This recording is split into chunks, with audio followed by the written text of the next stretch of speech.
오늘의 경제 용어가 있어요. 이 용어 아마 자주 나올 겁니다. 디베이스먼트 트레이드. 달러가 불안하다는 뜻입니다. 이런 일이 발생하지 않으리라는 보장이 전혀 없어요. 만약에 달러가 무너지면 뭐가 대신할 수 있을까? 갑자기 비트코인이 나타나고요. 금으로 가고 있다. 로마 시대가 붕괴한 가장 큰 이유가 바로 통화입니다. 로마 시대가 뭘 많이 해요? 전쟁을 많이 해요. 사건, 사고, 일이 있을 때마다 화폐를 발행하게 돼요. 통화량이 증가하죠. 그러면 제일 먼저 일어나는 게 뭐예요? 물가가 오는 거예요. 그렇죠. 그러니까 미국도 마찬가지예요. 네. 지금의 미국이 화폐를 발행하는 게 훨씬 쉬운 거예요. 그때보다는.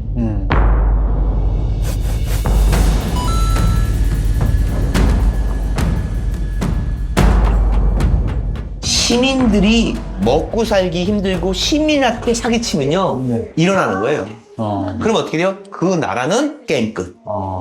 그래서 망하는 거예요. 이게 바로 디베이스먼트 트레이드 현상이에요. 네. 근데 이 똑같은 현상이 지금 어디서 일어나고 있다? 미국. 미국에서 일어나고. 어떤 식으로? 화폐를 그냥 막 발행하는 거예요. 정상적인 나라라 하면은 지금 37조가 넘는 달러의 부채를 갖고 있는 나라가 옛날에 이렇게 안 그랬어요. 네. 옛날에 미국 이게 여기 원흉이 있어요. 미국의 원흉.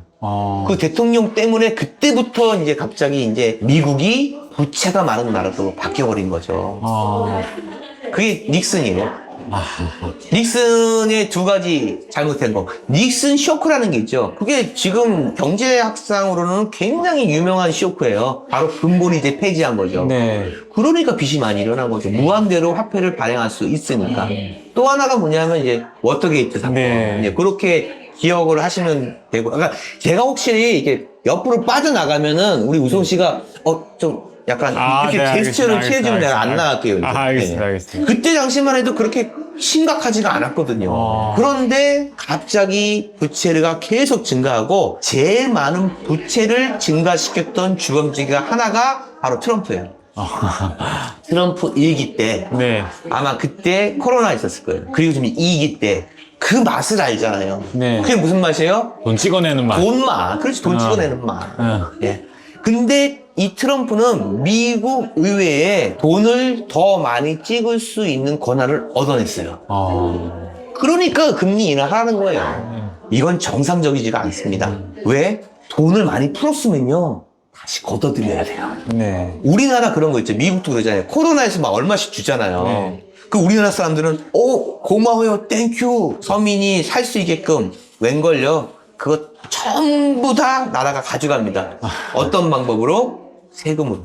그리고 뭘로? 금리 인상으로. 그러니까 우리는 잘 모르는 거예요. 그냥 주니까 고마워요. 와 이렇게 하는데 네. 실질적으로는 국가에선 결국은 그 돈 다 가져가요. 네. 네. 트럼프도 마찬가지예요. 그런데 지금 미국 부채 37조 달러에 1조가 넘는 지금 이자만 늘었는데 원금은 줄지 않고 원금도 계속 늘어나고 있죠.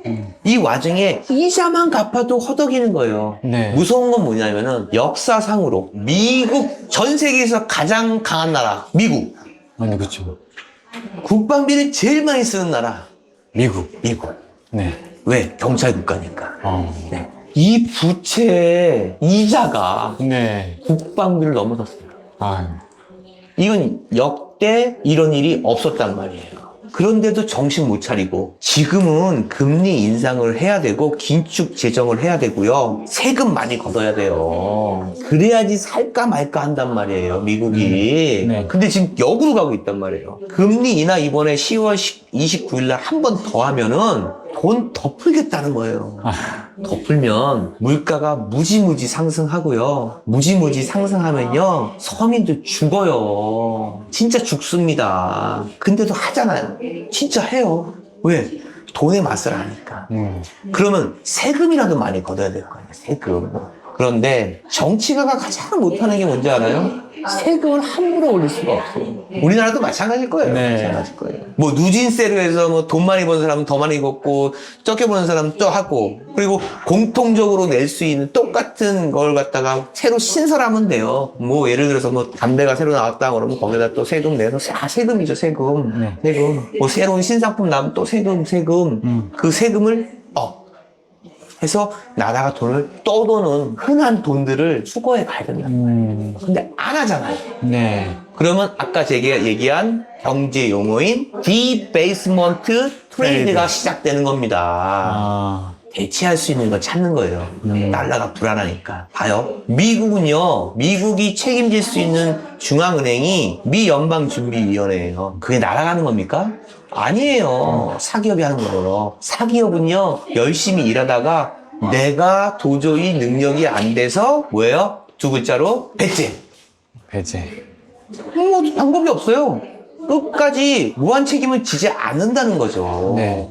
위험한 상황 아닙니까? 트럼프가 세금을 많이 걷어들이지 못해요. 네. 왜? 대통령이 되고 싶으니까. 그래서 세금을 많이 공약을 못하는 거예요. 그렇죠. 그 대통령, 옛날로 말하면 로마 황제죠. 물론 지금은 민주주의이기 때문에 그랑 똑같이 비교하면 그게 바로 단순 비교예요. 상대 비교가 아니고. 네. 근데 그건 이렇게 비교하면 안 되겠지만은 그러한 권한이 있잖아요. 그런데 지금은 마치 내 임기 안에는 이렇게 하고 다음 대통령이 좀 알아서 해라는 느낌이 든단 말이에요. 이거 아주 심각한 거죠.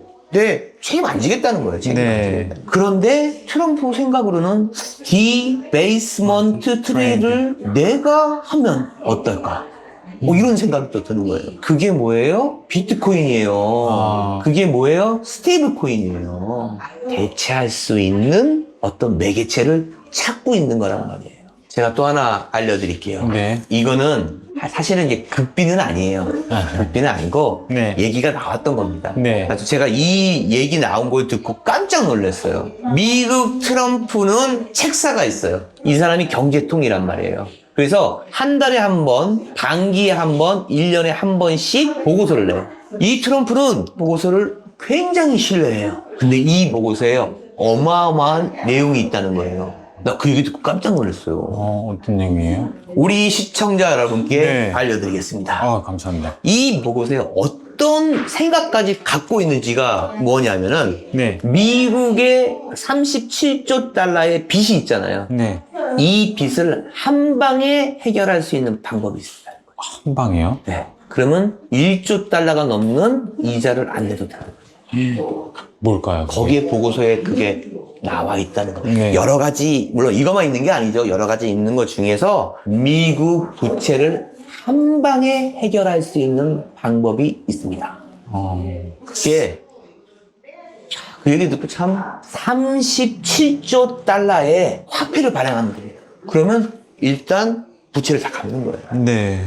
이거 무시무시한 얘기예요. 미국이 붕괴 직전에 할 수 있는 일이에요. 기축 통화로서의 달러를 포기하겠다는 뜻이겠죠. 네. 그런데 만약에 상상을 해봤어요. 만약에 진짜 이런 일이 벌어진다면 네. 이거는 경우의 수로 따졌을 땐 별로 있을 수가 없는 일이지만 네. 보고서에는 이 얘기도 있다는 거예요. 그럼 뭐예요? 가능성도 있다는 얘기죠. 그러면 거의 최악에 왔을 때 국가와 개인이 한번 비교를 해보세요. 똑같아요. 네. 내가 지금 돈이 없어서 카드 7장으로 돌려막기 하고 있다고요. 근데 처음에는 한 장으로 시작했어요. 근데 이 돈을 막기 위해서 카드를 또 하나 발행하는 거예요.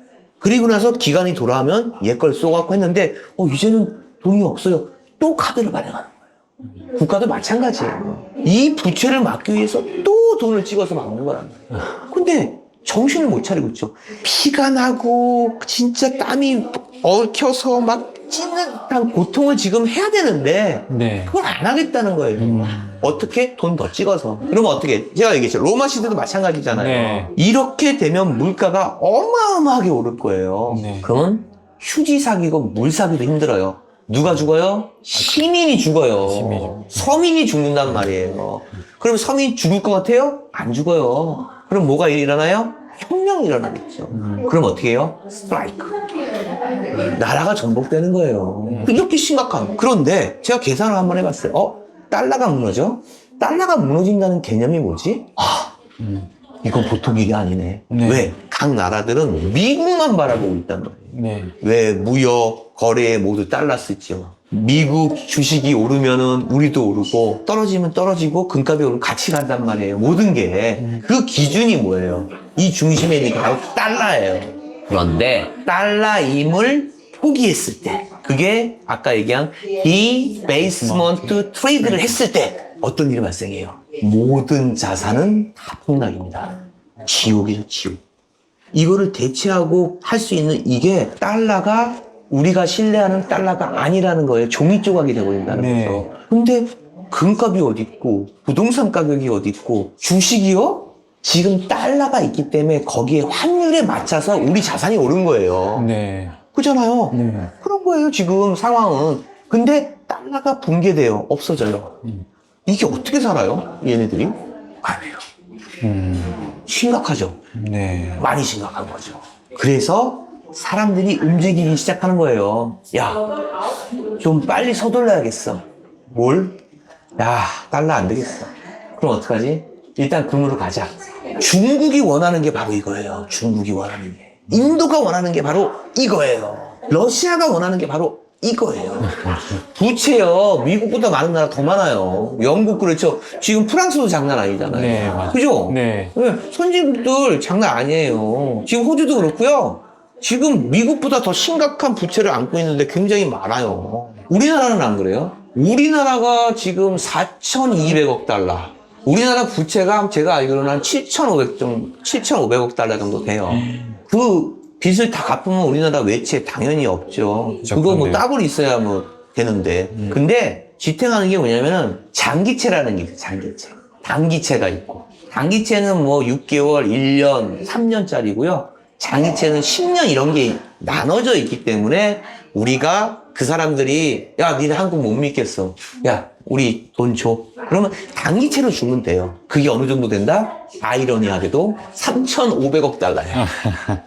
그러면 재밌죠? 네. 우리가 미국에 투자한다고 얘기했던 그 금액이 3,500억 달러예요. 네. 그리고 단기적으로 우리가 외국의 부채를 갚아 나가야 되는 게 3,500억 달러예요.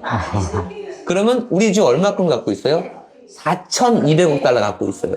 불안하겠죠, 당연히. 네. 그래서 지금 막 우리나라에서 미국한테 얘기하는 게 통화 스와프. 네, 맞아요. 네. 그거 좀 터달라 그러면 언제 어느 때 우리가 달러를 가져올 수 있게끔 해달라. 아니면 무슨 뭐 원화로 좀 계산을 해서 좀 해달라. 아니면 이거 좀 줄여두든지 아니면 요거를 나누어서 펀드식으로 좀 하면 안 되겠냐. 이거예요. 절대 한꺼번에 줄 수는 없다는 거죠. 예, 그러면 생각을 해요. 단기채는요, 지금 이건 회전이기 때문에 괜찮단 말이에요. 그런데 당장 4,200억 달러에서 3,500억 달러가 나가면 불안해서 어떻게 삽니까? 견딜 수가 없어요. 네. 그래서 지금 어려운 거예요. 이 협상이 제대로 되면은 괜찮겠지만, 네. 이게 제대로 안 되면 우리나라 국민 불안한 거죠. 불안해요, 지금. 네. 예, 불안하면 어떻게 해요? 금 사는 거예요. 불안하니까. 그래서 지금 유달리 우리나라가 금하고 은을 사 모으는 거예요. 네. 왜? 돈 많이 풀렸잖아요. 네. 돈이 많이 풀렸어요. 맞습니다. 뭐 웬만한 돈 다 갖고 계시잖아요. 근데 이게 어떤 자산으로 갈 거에 고민해 봤을 때 그래도 실물로 내가 갖고 있는 게 낫겠다는 생각이 드는 거죠. 왜? 나라가 어떤 일이 어떻게 벌어질지 모르고 세계 경제가 어떻게 붕괴될지 모르고 달러가 어떻게 모르는데 그것을 페이퍼머니로 어떻게 펀드나 통장이나 ETF나 할 수 있겠냐는 거야. 네. 실질적인 금으로 거래하는 게 아니니까. 네. 지수로 거래하는 거니까. 네. 그러니까 나는 현물을 갖겠다는 거죠. 그래서 금이 없는 거고 은이 없는 거예요. 그러니까 이런 관념을 좀 가지고 계시고 네. 그냥 금이 오르니까 뭐 한없이 오를 것 같죠. 또 금이 만약에 떨어지면 한없이 떨어질 것 같죠. 그건 아니에요. 중요한 거는 지금 위기 상황이다. 우리나라도 위기고 전 세계가 위기고요. 이제는 개인주의를 넘어서 이기주의가 된다는 거예요. 개인주의는요, 남한테 피해 안 줘요. 근데 개인적으로 행동하는 거니까. 네. 근데 이기주의는 남한테 피해를 주면서 내 이득을 취하는 거예요. 그렇게 변할 겁니다. 제가 그랬잖아요. 금과 은이 오르는 거는 결코 아름다운 세상이 아니라고요. 네. 이것을 알고 접하는 것과 모르고 어버버 하는 건 다르다는 얘기예요. 네. 그래서 제가 자꾸 그냥 어떤 뉴스나 이런 거에 휩쓸리지 마시고요. 냉정히 판단하시라는 거예요. 냉정히. 네. 제발 냉정히. 그래서 오늘은 제가 이렇게 뭐라 그랬어요? 디베이스먼트 트레이드. 네. 요거 하나의 개념만 알고 계셔도요. 네. 앞으로 어떤 일이 벌어지더라도 조금은 이해할 수 있는 큰 도움이 되실 겁니다. 아유. 자, 오늘은 목이 쉴 것 같아서 네. 그만하겠습니다. 아, 네. 감사합니다. 아, 고생하셨습니다.